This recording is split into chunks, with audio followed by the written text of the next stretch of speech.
Hello everyone, good morning. तो कैसे हैं आप सब? आई होप आप सब बढ़िया होंगे और आप लोग की पढ़ाई बहुत अच्छे से चल रही होगी। तो बहुत सारे लोग का एग्ज़ाम जो था आरपीएफएसआई का, सबका ख़त्म हो गया है और आज है 16 तारीख।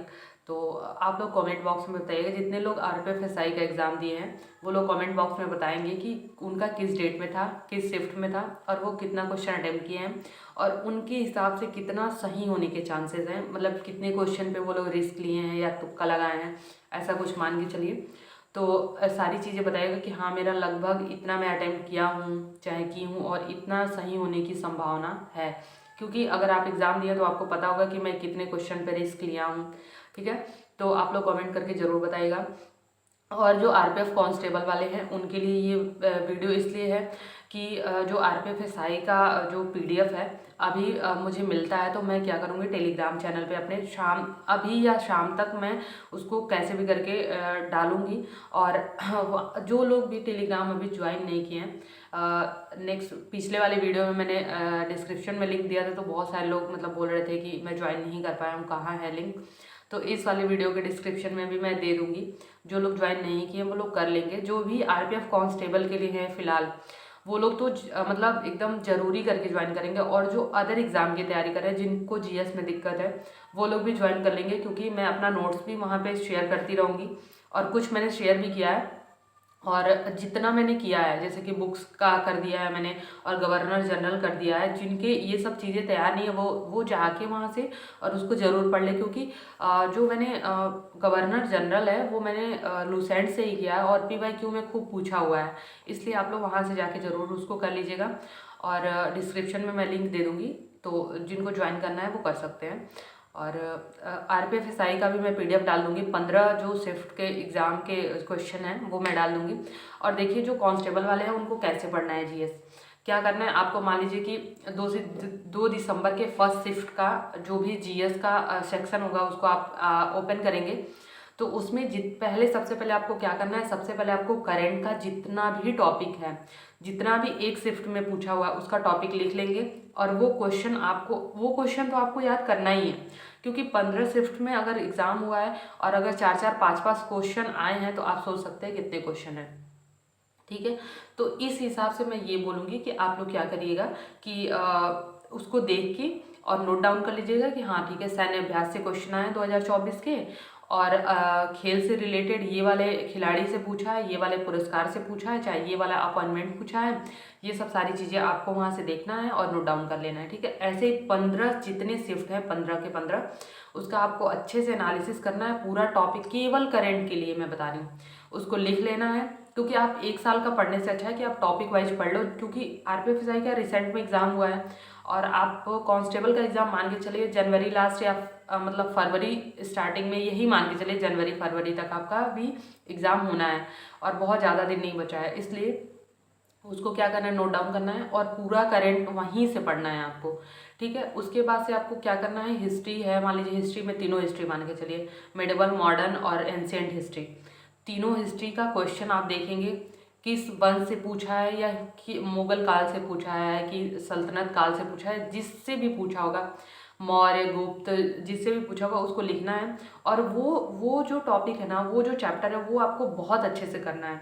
मॉडर्न हिस्ट्री में जो भी क्वेश्चन पूछा होगा उसको बहुत अच्छे से करना है। ऐसे एनालिसिस करके आप 15 जो शिफ्ट के एग्ज़ाम हुए हैं उसका आप जरूर एनालिसिस करके जाइए। क्योंकि रिसेंट के जो एग्ज़ाम हुए हैं ना, टीसीएस एग्ज़ाम लेगा और आपको थोड़ा सा पैटर्न पता चल जाएगा। और एक चीज़ और दिमाग में लेके चलिएगा कि कभी भी जीएस आरपीएफ एसआई इतना लेवल हार्ड नहीं करेगा, उससे इजी ही रहेगा। हार्ड नहीं होना है, इजी टू मॉडरेट ही रहेगा, मॉडरेट टू हार्ड नहीं रहेगा, जैसे कि आरपीएफएसआई में था।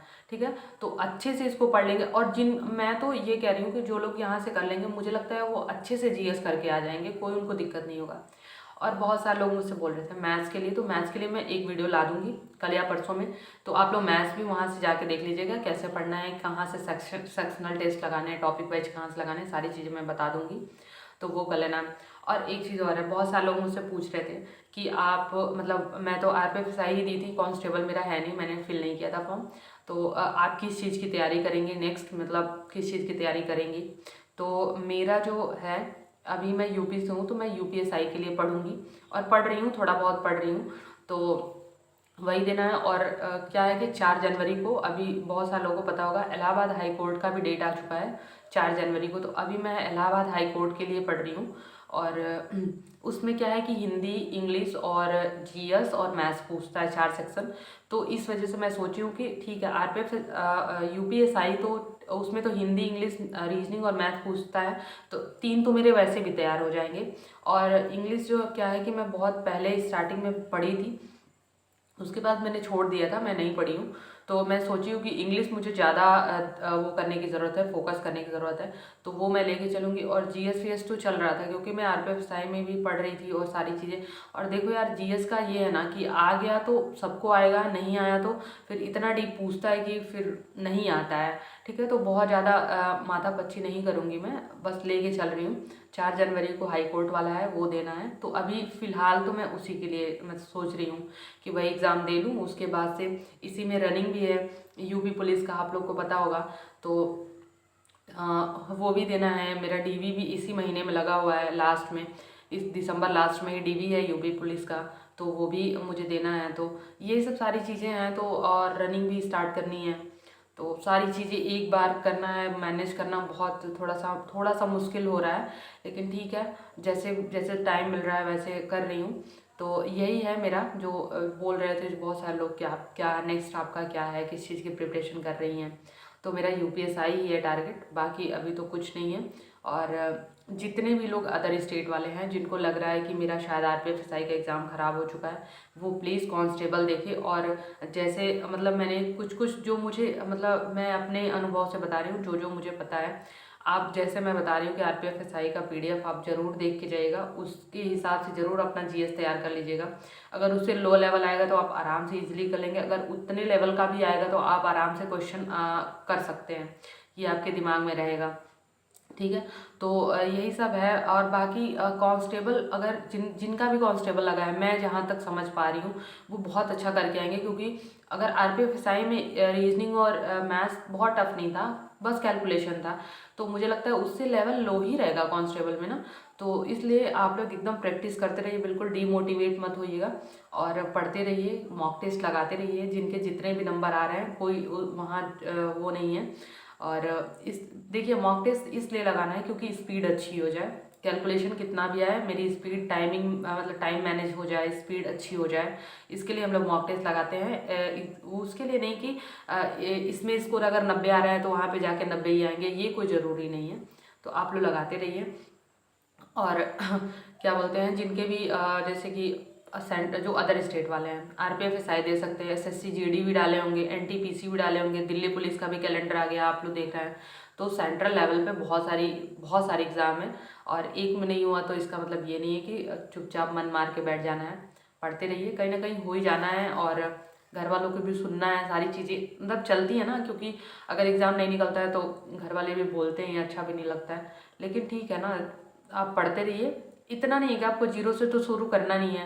किसी एग्ज़ाम में नहीं निकला तो ठीक है, मुझे पता है कि हाँ ठीक है, इसमें थोड़ा शायद मेरा कम स्कोर है, और इसमें नहीं हो, मतलब आ रहा है, तो चलो ठीक है, अगले में देखेंगे। हो सकता है मेरा मैथ्स गलत ज़्यादा हो गया हो सकता है मैं कैलकुलेशन में, मतलब मेरी स्पीड कम हुई हो, इसलिए मेरा टाइम मैनेज ना हुआ आरपीएफएसआई में, तो मैं कांस्टेबल में वो गलती ना करूँ। ठीक है, जितने भी लोग, इसलिए मैं बोल रही थी बार बार कि आप लोग जितने कितने भी कम नंबर आए, लेकिन आप आरपीएफएसआई का एग्ज़ाम देने ज़रूर जाइएगा, जिससे आपको बहुत सारी चीज़ें सीखने को मिलती हैं।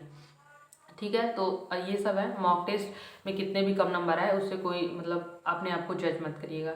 ठीक है, चलिए मिलेंगे नेक्स्ट वीडियो में। और शायद मैं नेक्स्ट वीडियो यही लाऊंगी मैथ्स के लिए, आरपीएफ कांस्टेबल के मैथ्स के लिए, तो उसके लिए मैं बता दूंगी। और टेलीग्राम जो भी ज्वाइन नहीं किए हैं वो लोग जाके ज्वाइन कर लेंगे, मैं डिस्क्रिप्शन में लिंक दे दूँगी।